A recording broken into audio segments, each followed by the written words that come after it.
मसाजोगचे सरपंच संतोष देशमुख यांची हत्या झाल्यानंतर महाराष्ट्रभर त्याचा रोष पाहायला मिळाला।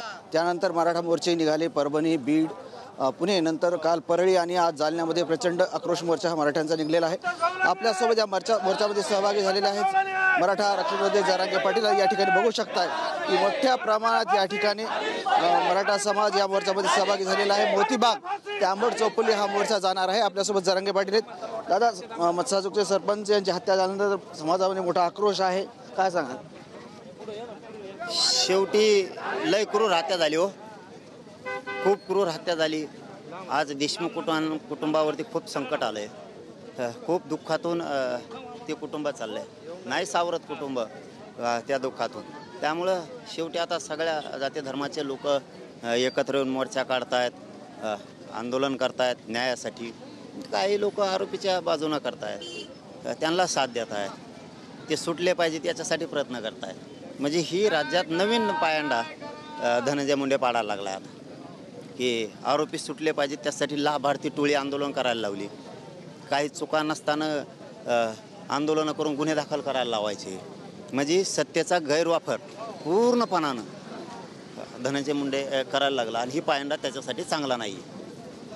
त्याच अनुषंगातून विविध ठिकाणी किंवा बऱ्याच जणांचं असं म्हणणं आहे की धनंजय मुंडे जे मंत्री आहेत त्यांनी या प्रकरण संपेपर्यंत किंवा या प्रकरणाचा खुलासा होईपर्यंत, आरोपीसर वाटक होईपर्यंत, त्यांना त्यांच्या गुन्हे दाखल होईपर्यंत किंवा त्यांना शिक्षा भेटेपर्यंत त्यांनी राजीनामा दिला पाहिजे, मंत्रिपद सोडलं पाहिजे। आता 50 घे, काय होत नाही।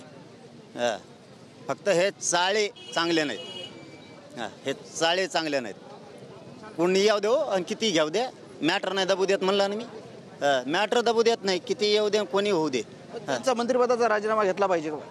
मी सांगितलं नाही किती घेऊ दे, काय होऊ शकत नाही आमचं, न्यायच घेणार आम्ही, मॅटर बी दबू नाही देणार किती काय। पण चाललाय हा पायंडा त्याचा चांगला नाही, जो पायंडा चाललाय ना तो अजिबात चांगला नाही। कारण या पायंड्यानं तो जातीय तेढ निर्माण करायला लागलाय प्रचंड। दुसऱ्याला जातीवादी कसे म्हणू शकता तुम्ही? तुम्ही आरोपीच्या बाजूनं आंदोलनं करणार, प्रतिमोर्चे काढणं, ही पायंडा पाडायचा आहे। आता आमचं एवढं दुःखात बुडालंय घर देशमुखांचं, सगळा समाज दुःखात डुबलाय आणि तुम्ही प्रतिमोर्चे काढणार। तुमचं तसं झाल्यावर मग आम्ही पण प्रतिमोर्चेच काढायचे का? त्यावेळेस कसं लागल?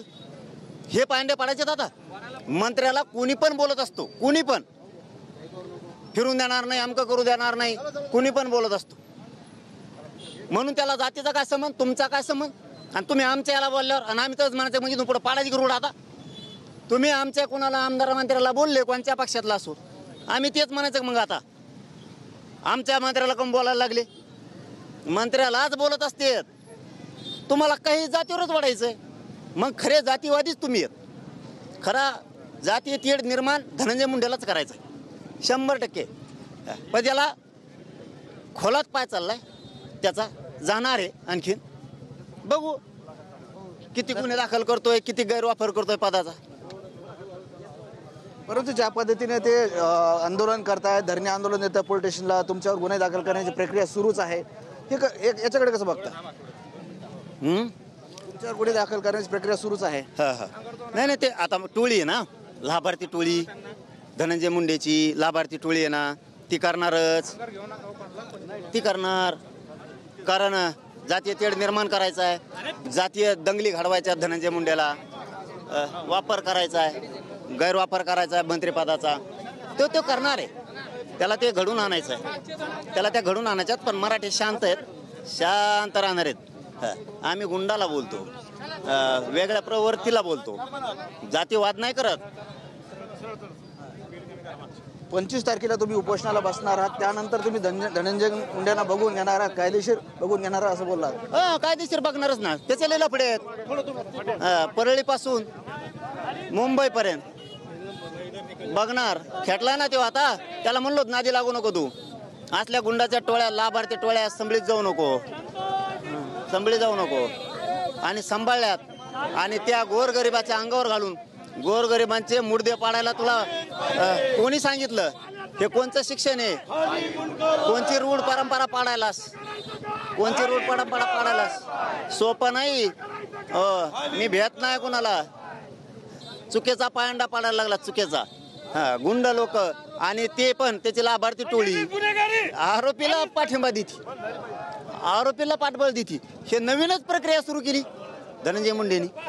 असंच करायचं की इथून पुढं. आता बघू 25च्या उपोषणाच्या नंतर.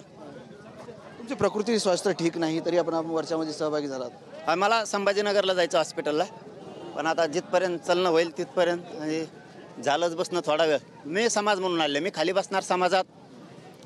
मी काय समाज आहे शेवटी, गरिबाचं लेकरू आहे.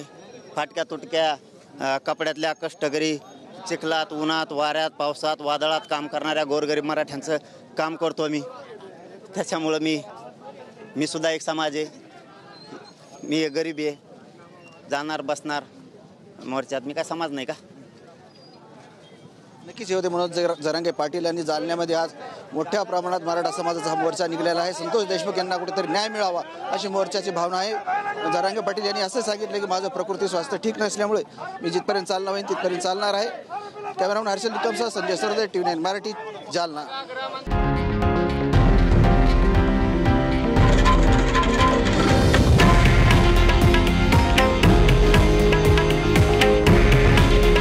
हे आहे देशातील नंबर 1 न्यूज नेटवर्क आणि आपण पाहत आहात TV9 मराठी.